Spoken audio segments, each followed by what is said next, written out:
अम्मा तो कमरे में पड़ी हो ना, औरंगजेब आलमगीर की माँ फौत हो गई। 350 कमरा था महल का, और अम्मा 12 साल टांगों से माजूर रही औरंगजेब आलमगीर की।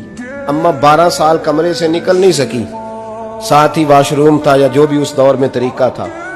औरंगजेब जब महल में आते थे तो फिर भी सीधे अम्मा के पास जाते थे, और जब वापस निकलते थे फिर भी अम्मा के साथ। औरंगजेब की माँ का जनाजा उठा तो औरंगजेब ने रोना शुरू किया।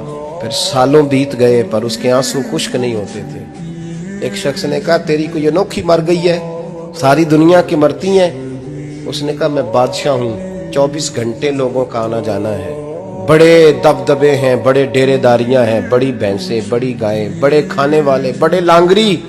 मेरी माँ बूढ़ी थी, एक कोने में पड़ी रहती थी, पर जब से वो गई है ये मुझे महल नहीं लगता, मुझे कब्रिस्तान लगता है। मुझे लगता है ये कब्रिस्तान है। माँ और बाप तो तेरी नेमत है भाई।